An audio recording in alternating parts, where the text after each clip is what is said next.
শ্রী শ্রী চৈতন্য মহাপ্রভুর কিছু অমৃত বাণী আজ বলবো এই ভিডিওটির মাধ্যমে। তাহলে চলুন আজকের ভিডিওটি শুরু করা যাক।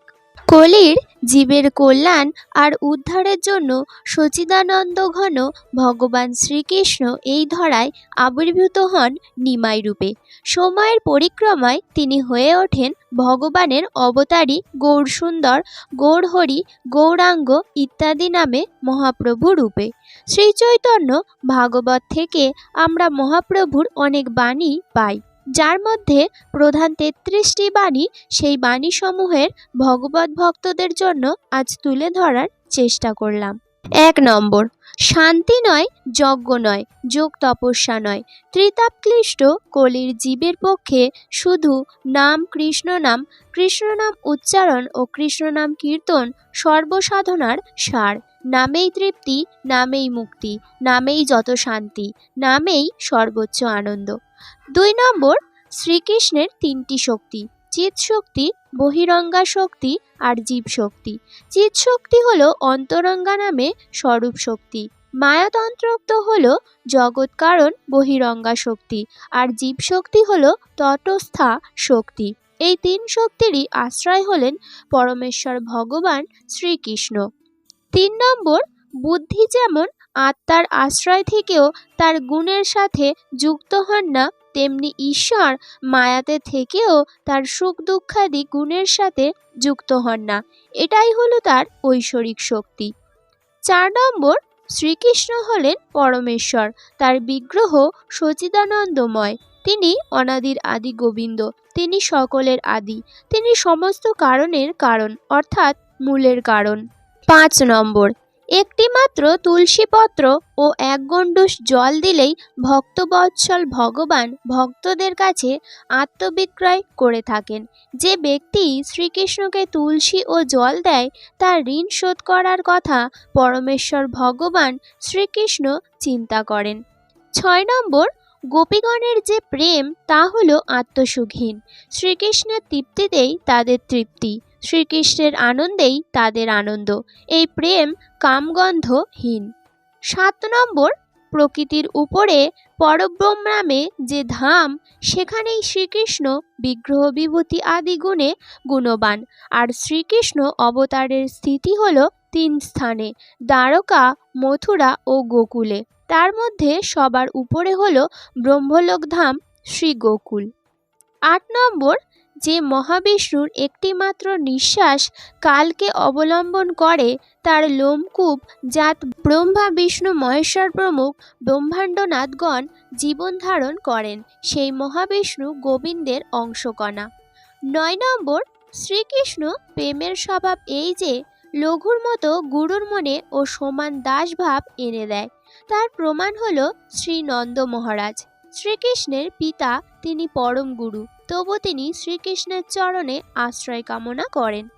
১০ নম্বর, ভক্তগণের মধ্যে শ্রীকৃষ্ণের প্রতি পিতা, মাতা, গুরু, সখা যে যে অভাবই থাক না কেন, শ্রীকৃষ্ণ প্রেমের স্বভাবে তাদের মধ্যে দাস্যভাবের স্ফুরণ হয়। ১১ নম্বর, বেদান্ত হল ঈশ্বরের বাক্য। ব্যাসরূপে নারায়ণ নিজেই তা প্রকাশ করেছেন। ঈশ্বরের বাক্যে প্রেম, প্রমাদ, লালসা এসব নেই। ১২ নম্বর, ব্রহ্ম নিরাকার হবেন কেন? বেদ পুরাণে যে ব্রহ্মের কথা বলা হয়েছে, তিনি তো ঐশ্বর্যময় সাক্ষাৎ ঈশ্বর, যার থেকে জগতের উৎপত্তি, যার দ্বারা জগৎ প্রতিপালিত, যাতে সব লয়প্রাপ্ত হয়, তিনিই তো ব্রহ্ম, অপাদান করণ ও অধিকরণ কারক। এই ৩টি ব্রহ্মের চিহ্ন ব্রহ্ম যদি সাকার না হন, তিনি এসব কাজ করবেন কেন?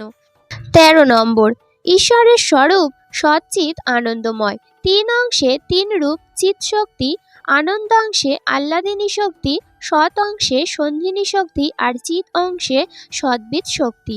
অন্তরঙ্গা চিৎ শক্তি, তটস্থা জীব শক্তি, বহিরঙ্গ মায়া, এই ৩ করে প্রেম ভক্তি।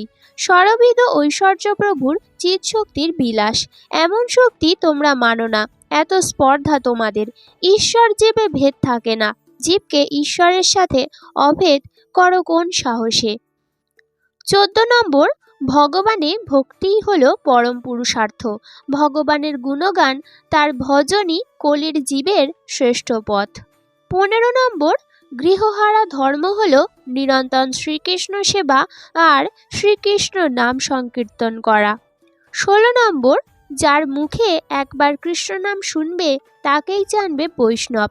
একবার কৃষ্ণ নাম করলে সর্বপাপ ক্ষয় হয়, হৃদয়ে নববিধা ভক্তির উদয় হয়। 17 নম্বর, কৃষ্ণ সম্পত্তি দারু ও জলরূপে প্রকট। সার্বভৌম তুমি দারু ব্রহ্ম জগন্নাথের আরাধনা করো, আর বাচস্পতি তুমি জল ব্রহ্ম ভাগীরথীর সেবা করো। 18 নম্বর, নিরন্তর যার মুখে কৃষ্ণ নাম তিনি হলেন বৈষ্ণব শ্রেষ্ঠ, তার চরণ বন্দনা করবে। 19 নম্বর, যারা মায়াবাদী তারা শ্রীকৃষ্ণ অপরাধী, তাদের মুখে কৃষ্ণ নাম আসে না। 20 নম্বর, কেশাগ্রের শতভাগের যে এক ভাগ, সেই এক ভাগের শতাংশের মতো সূক্ষ্ম হলো জীবের স্বরূপ, তাই হলো চৈতন্যের স্বরূপের কলাতুল্য, সংখ্যায় তার অন্ত নেই। এই অসংখ্য জীবদের মধ্যে কোনো ভাগ্যবান জীব গুরু শ্রীকৃষ্ণের প্রসাদে ভক্তিলতার বীজ লাভ করে, মালি হয়ে সেই বীজ রোপণ করে, শ্রবণ কীর্তন স্বরূপ জলসেচন করে।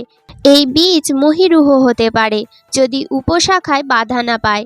এই উপশাখা হলো মুক্তিবাঞ্ছা, নিষিদ্ধাচার, জীবহিংসা প্রভৃতি। এইসব উপশাখা বাড়লে মূল শাখা বাড়তে পারে না। 21 নম্বর, শ্রদ্ধা ভক্তি থেকেই আসে প্রেম। অন্যান্য বাঞ্ছা জ্ঞান কর্ম ছেড়ে জীবের শ্রেষ্ঠ পথ হলো শ্রদ্ধা ভক্তি সহকারে পরমেশ্বর ভগবান শ্রীকৃষ্ণের অনুশীলন করা। 22 নম্বর, সাধন ভক্তি থেকে রতির উদয়। রতি গাঢ় হলে হয় প্রেম, প্রেম বুদ্ধিপ্রাপ্ত হয়ে স্নেহ, মান, প্রণয়, রাগ, অনুরাগ, ভাব, মহাভাব ইত্যাদি হয়। 23 নম্বর, জীবের স্বরূপ এই যে শ্রীকৃষ্ণ নিত্যদাস, কিন্তু জীব তা ভুলে যায় বলে মায়ার বন্ধনে সে কষ্ট পায়। 24 নম্বর, শ্রীকৃষ্ণ হলেন পরম ঈশ্বর, তিনি সচিদানন্দ বিগ্রহ, অনাদির আদি গোবিন্দ, অখণ্ড মূলের মূল স্বরূপ। তিনি জ্ঞানযোগ ও ভক্তি এরূপ সাধনের বশে ব্রহ্ম, আত্মা, ভগবান এই 3 রূপে প্রকাশ হন। 25 নম্বর, অনন্ত শক্তির শক্তি শ্রীকৃষ্ণের। তার অসংখ্য শক্তির মধ্যে 3টি প্রধান শক্তি হল চিৎ শক্তি, জীব শক্তি ও মায়া শক্তি। এবং 26 নম্বর হল সর্বস্বরূপের ধাম হলো পরব্রহ্ম ধাম, তাতে পৃথক পৃথক বৈকুণ্ঠ, এক একটি বৈকুণ্ঠ চিন্তায় শত সহস্র লক্ষ যোজন, সব বৈকুণ্ঠেই আবদ্ধ চিন্ময় ও স্বর ঐশ্বর্য পূর্ণ।